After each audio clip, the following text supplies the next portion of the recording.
Hello!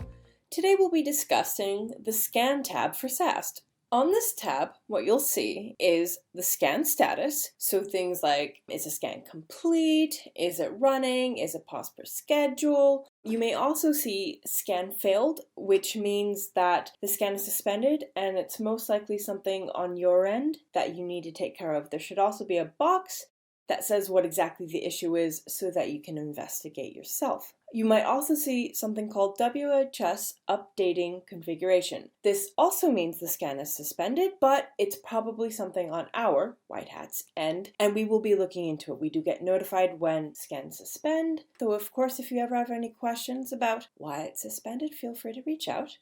Also, we'll have the scan schedule listed here if you have a set scan schedule, so like scan daily, scan weekly, etc. When is the next scan scheduled to run? What is the WhiteHat asset size? The code sent to WhiteHat percentage. What this is not is the percentage of code we are scanning. What this is the percentage of code that has to be sent to our vulnerability verification team in order to verify vulnerabilities. So you actually want this percentage to be fairly low because it means less code has potential vulnerabilities in it. So assuming that there's no missing dependencies and we're not getting any other kind of errors, we should be scanning 100% of your code. So just keep in mind that this percentage is just what has to be sent to WhiteHat for verification purposes. In the center here we have the last completed scan date and time, the last scan requested by what user, the lines of code in the last completed scan, your average lines of code out of all your scans, same with file size, last completed, and average out of all. And then potential vulnerabilities scanner found versus open vulnerabilities verified. So the potential vulnerability scanner found, what that represents is in the last completed scan, all open and potential vulnerabilities in just that last scan. Whereas the open vulnerabilities verified is out of all your scans, any vulnerabilities that are still open. Over here, on the right-hand side, we have the extensions scanned. So we have it broken down by file type, so Java, HTML, etc. And it's a quick snapshot so you can see roughly how many of each type of file is being included in the scan. How you can use this is if you know how many files you're expecting of each file type, you can kind of see, is this roughly what you would be expecting. Keep in mind if we have missing dependencies, which you can see in the file coverage tab, which I'll be going over in a different video. This is probably not going to be the accurate count, but it is good for you to reach out to us if there are no missing dependencies and we're not getting any other errors. If you notice that this count is lower than you would expect, reach out to us. Let us know why you think that is, what we might be missing, and we're happy to work with you to resolve any issues. Down here at the bottom, we have our scan log. So when the last scans have completed, the lines of code they found, so you can kind of track if the lines of code is going up, down, etc. We have scan configurations here. So what you can do here is set the scan profile. So you can choose default, SCA only, web application, mobile application, or desktop application. And basically by setting web, mobile, or desktop, it's just fine-tuning the scan. It's basically turning off any vulnerabilities that don't have to do with that specific type of application. Now, I would personally recommend leaving it on default because if your application ever changes in the future, like maybe right now it's only web, but in the future, a mobile component is added, but you may not remember that you have to go in here and change the scan profile, which means we're never actually then scanning for mobile vulnerabilities on that particular application, which of course you would want to know about. So if you leave it on default, then no matter how the app changes, it's going to be picked up. Director remediation, by default it's enabled, but you can also disable it. So what this is for certain types of vulnerabilities, we have a patch available that you can download, apply to your code, and it fixes it. Now, if you're not interested in this, that's no worries, you can just disable it. But if you are, then on the actual finding that the direct remediation is available, there'll be another sub-tab, and you're able to then go to that tab, download the patch, and then you can apply it to your code, and then hit retest, and it should go away.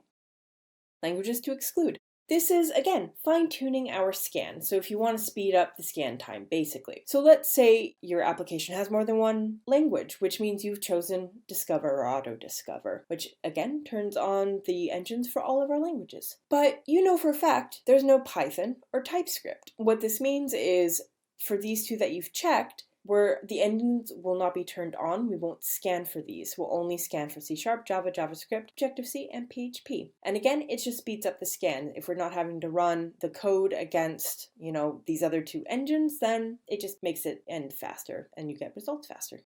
You can choose to use this or not. It's up to you. If there's any files you don't want us to include, make sure you put them here and separate them by a comma. Try to be as specific as possible. Also, please do not add any regex. We automatically add regex on the back end, and if you add regex, it will break ours. So please do not. If there's any files we have excluded, we'll list them here so you can see what those are. And if you're noticing any files that we're excluding that we really shouldn't, reach out to us, let us know, and we can delete those. If you need to add a configuration file, for instance, if you know that your application requires a proprietary artifactory, then you can choose the file type, so Maven, Gradle, NuGet, NPM, Bower, or other.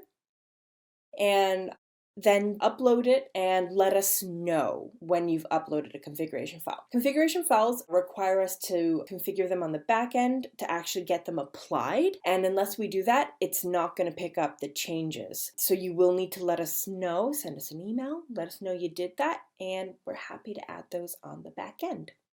Any changes? Hit save. Scan schedule. So, never scan is exactly how it sounds. We're not going to scan. Scan now means we will scan once and never again until you reset the scan schedule. Scan daily, set the time zone, and we will scan every day at that time. Scan weekly, set the day, time zone. And then we'll scan every week at that time on that day. So if you're trying to choose which scan schedule do you want, the key thing is how often do you guys have sprints? So if, for instance, you have sprints multiple times a week, you're probably going to want to do scan daily so that we can scan those, pick up any new potential vulnerabilities so you know about those right away. If, however, you only have sprints once a week or less, scan weekly is probably fine. Also keep in mind that unlike for DAS, where we require a scan schedule for us to work on the site at all, configurations or anything like that, we don't require that for SAST. So if you just want to do ad hoc, you want to use a scan now here or use our API to kick off scans as needed, you go right ahead and do so. Now you might notice that there's a scan now here in the background. So the difference between this scan now and that one is simply if you choose this scan now here and you already have a set schedule, you're basically disabling that scan schedule and you'll have to reset it once you're done. But if you just want to kick off a scan without having to disable the scan schedule you already have set, what you'll do is just click scan now and it just kicks off a scan. It'll run outside of your normal scan schedule right then, and then once it completes, whenever the next scan is scheduled, it'll run then. So this would be like if you want to check if any vulnerabilities have fixed. If you guys did a special sprint or something, maybe there was a critical vulnerability found, it's outside of your normal scope, you have it scanned weekly, but you just want to make sure, did this get fixed right away? Press scan now and it retests. So you're only really going to see this after you've already requested a full scan. So if you recall, we have two types of scans. We have the pre-scan and then the full scan. The pre-scan is just checking to make sure you're within your lines of code count for your license. It checks that we can access the site and it checks for missing dependencies. Whereas the full scan is when we actually scan for vulnerabilities and you've officially utilized your license, it's tied to that particular application, etc., etc. So what you'll see then is more like this. So it'll say start pre-scan, and that'll be if you say, while it's still in pre-scan mode, if you had missing dependencies and you want to see if you added a configuration file or you added a mock repo and you want to see, did that solve the issue? You press start pre-scan and then the scan will fire off and then you can check to see if those missing dependencies were resolved, which incidentally, we always recommend trying to resolve missing dependencies during the pre-scan phase if at all possible. So you can press that as many times as you want to check for that issue or any other issue that arose during the pre-scan phase. Or you'll see request full scan, which again officially utilizes your license. There'll be a pop-up that says you realize that this officially utilizes your license. Do you agree, etc. Press OK. And that's when a full scan will kick off, and that's when we'll scan for vulnerabilities, and that's when you'll start getting results. If you have any further questions on the Scan tab, please feel free to reach out, and we'll be happy to answer any questions that you have.